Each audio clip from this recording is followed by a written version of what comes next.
Hey, Andy, Yes, Dale. ever hit your father with a trash can lid?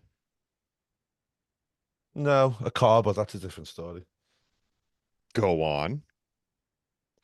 I pressed the one time I left the brake off and the car rolled forward and hit him, but not hard. He was all right. Stop. No, you didn't. Mm-hmm. Hold on. Wait a minute. Instead of talking about this match, I kind of want to know a little bit more about this. So, where was he Focus, standing? Dale. Focus. I, He, I he, was focused, but I like to do things in he a was pecking he order was style. standing he was standing in front of the car and he was working on it. And instead of pressing the brake, instead of pressing the accelerator in just to rev it up, I actually clipped the handbrake off and it rolled forward and hit him. And I've seen your dad on our podcast joining in, so I commend him for his bravery and his will to live.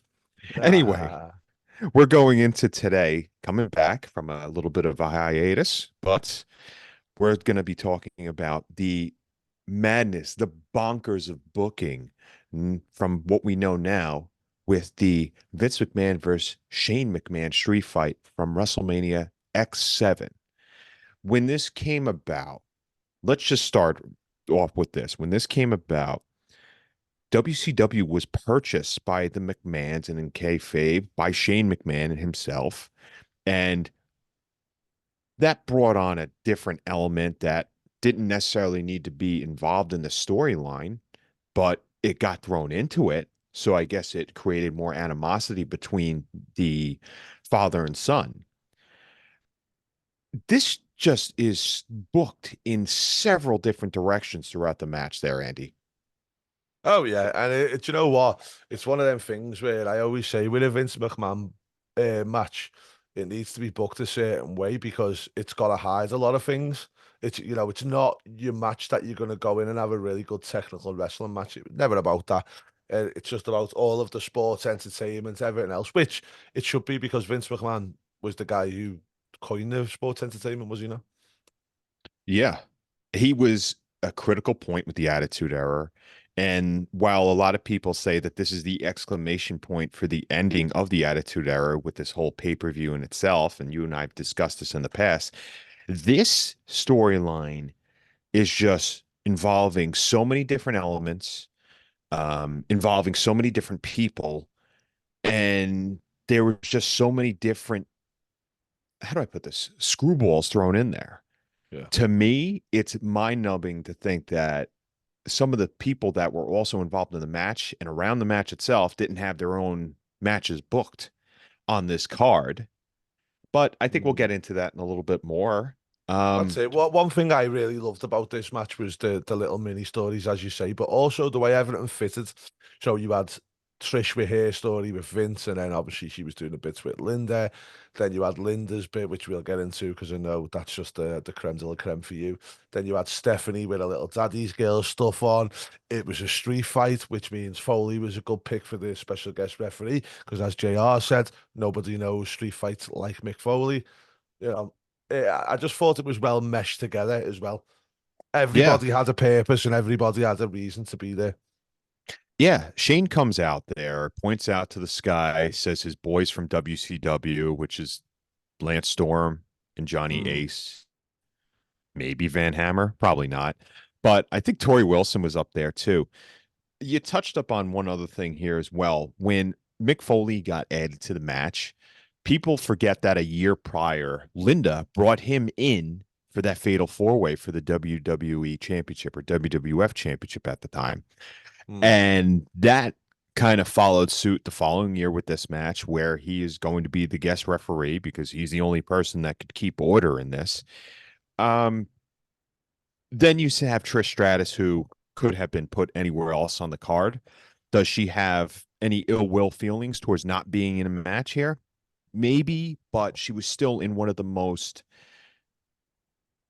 pivotal storylines that came to fruition here and just had an amazing outcome with this. So she is basically the pseudo valet for Vince while his daughter accompanied Vince as well. And Steph made Trish feel like crap as some sort of lackey for her and her dad. The dad loved Trish. How can you not? And Shane was just coming to the defense of, hey, I'm going to defend all this bullshit that's going on with my family. And what you're doing with my mom is not right. Um, and then this is even before the match. Like Mhm. everything that just, everything just comes to a focal point here, Andy. Yeah, yeah, and that's it, and that's what I mean. It's like every single person who's there needs to be there. It's the combination, and obviously we have to start off where Stephanie comes out with her dad, and she's got daddy's little girl on the back.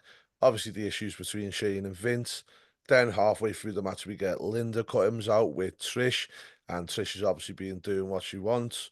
In a To wheelchair. Linda, yeah, for a wheelchair in a wheelchair because she's been getting medicated. Then Trish goes after slaps Vince because obviously what we don't realize in this scenario is, you know, that Trish is being just as badly abused by Vince as what Linda was, pretty much. So what I'm trying to get Even at though is even though Trish is, Trish has been making out with Vince in front of yeah, Linda. yeah, but obviously it's the same thing as it's the Laurinaitis effect, isn't it? It's like you're the Well, victim within the victim. right. Exactly. So it's like a giant paradox in itself. Yeah, yeah. But you're right though. It might also be like real life coming to the forefront Uh, here. I I don't know. know. Do you know what It's got me as well is now that I know what I know is like when Vince is looking at Linda like, you bitch. And then Vicky calls it out and I'm like, oh my God, like, do you know what I mean? He's enjoying this a bit too much and obviously what's come out and whatever, no matter what, if whether he's guilty of the other stuff or not, I think people are dusting over the fact is what he's being unfaithful and what he's done to his wife. Oh yeah, it's right here, and it's been hot news lately. You and I have talked about putting this off, and when should we do this? And we figure now is a safe time to talk about this. I mean, who the hell are we? But it's just Yeah, two fans that like yeah, talking about this.